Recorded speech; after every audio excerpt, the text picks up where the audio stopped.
With Pokemon Day being last week, we got a lot of different gameplay reveals that I haven't really talked about yet. Obviously, we talked about Winds and Waves already on the channel and how exciting that is, and for the next basically year, we're going to be covering that game a lot. We also had the release of Fire Red and Leaf Green on the Switch, which is going to be getting its own dedicated video here in a little bit. We also had some more info for Pokepia, which came out the other day and people are absolutely raving about. But something that we didn't get to talk about at all yet on this channel, and something that I'm personally really excited for, is Pokemon Champions. Hi everybody, my name is Nate. Welcome back to the channel. I'm going to leave the trailer for Pokemon Champions in the description of this video, so make sure to check that out and let me know what you're excited for and different things in the comment section. Okay, we're going to take the crown off now. It's not needed anymore. So if you've been living under a rock as a Pokemon fan over the last basically 30 years of Pokemon being around, if you wanted to play the game competitively or in a tournament setting, you had to use the most recent Pokemon titles. For example, ever since Scarlet and Violet came out, those have been the competitive game for pro players. And for a long time, I've been saying, and a lot of my friends who are in the VGC world have been saying, that we all wish that Pokemon really just made a separate game for that, because it would make patching and fixing the game and doing different things, changing the formats, a lot easier. If you don't know the memes around Incineroar and how it's just easily the best Pokemon VGC has ever seen, essentially when Sun and Moon came out and Incineroar hit the timeline, he hit it like a nuke and was never fixed, basically. Mostly because the Nintendo just never really patched games after they were launched, or I guess Game Freak never really patched the games. But a couple months ago, Pokemon Champions was revealed, and it was basically confirmed right away from Game Freak that Pokemon competitive online play would move to Champions starting in 2026. So going into Pokemon Day, a lot of people, myself included, thought the game was just going to shadow drop that day. That way people had the most time to prepare. But it looks like Pokemon Champions is coming out in April of this year, and we still don't have a solid release date. I'm hoping it's early April, but we did get some cool information about Champions, so we're going to talk about that for a little bit. So to commemorate the release of Pokemon Champions, there's going to be an in-game campaign to claim the Mega Stones for Chestnut, Delphox, Greninja, and Eternal Floette.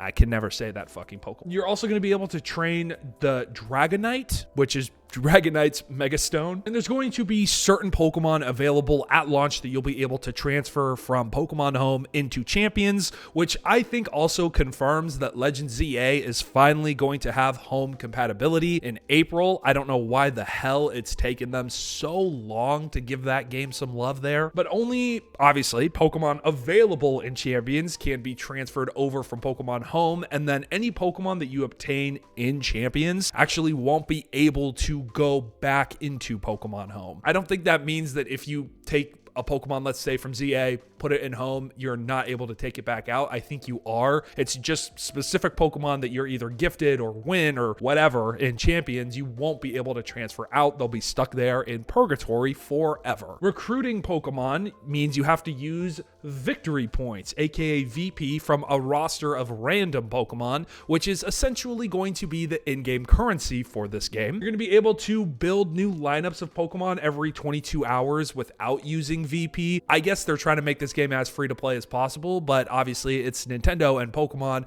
and they are going to get your money one way or another. But that is essentially it. There wasn't a lot shown in the English trailer. We got some new trainers that were showcased. There is going to be a small story mode for Pokemon Champions, so if you're like me, that's going to interest you the most. It's basically going to be a tutorial of how to get into the VGC. Probably is what I'm thinking. There is also confirmed to be a battle pass with free and paid rewards. So thank you, Fortnite, for ruining Pokemon. Champions is free to play, but there are going to be items that require payment. And it looks like that if you do pay or purchase a starter pack or something, you get additional team slots, which I don't think I'm smart enough to give an opinion on, but I think that's kind of stupid, honestly. It does look like Champions and then Champions plus starter pack are two separate separate listed items in different stores. And there will be a monthly membership feature, which will provide extra additional things like box storage, battle team slots, exclusive missions, and gifts, and additional battle music selection. They did reveal in the Japanese version the abilities for the Kalos starters and their mega forms. So Chestnut is getting Bulletproof, Delphox is getting Levitate, and Greninja gets Protean, which is probably the best one, but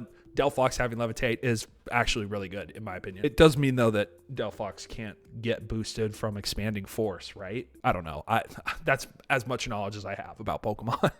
I did really like the trailer for Pokemon Champions. I think it really highlights how much variety you're going to be able to come across with this game. Obviously, the whole appeal is this is going to be the most anime-like battles that you'll be able to have with the Pokemon franchise. The Omni Ring gives you access to Dynamaxing/Gigantamaxing, Z moves, Mega Evolution, and pretty much every gimmick that we've had up until this point, which I think is a really cool idea. I think overall, Champions is going to be awesome. It's going to be a great way to get casual people, again, like myself, into the VGC without having to basically make it a full-time job. If you don't know, competitive Pokemon is essentially a full-time job at this point with EV training, trying to find the best teams, and all of this different stuff. And I think it's really cool. I do have some reservations. I have this fear that the game is going to be a pay to win. That's the fear with every competitive free-to-play game on the market, and it always ends up happening in one way or another. I love that you'll be able to play this on the original Switch, Switch Lite, mobile, and the Switch 2. I think that is a perfect way to have this game. I don't think that this game is going to discourage people from buying the mainline games, especially with how good Winds and Waves is starting to look. And I think overall they're doing a lot of good stuff here. I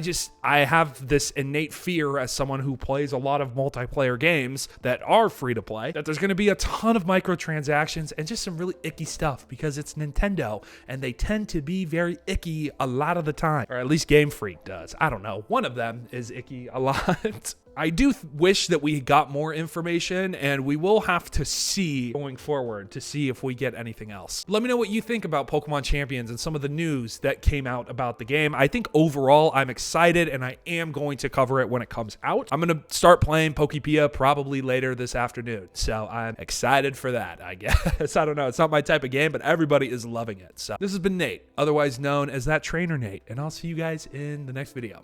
Peace out.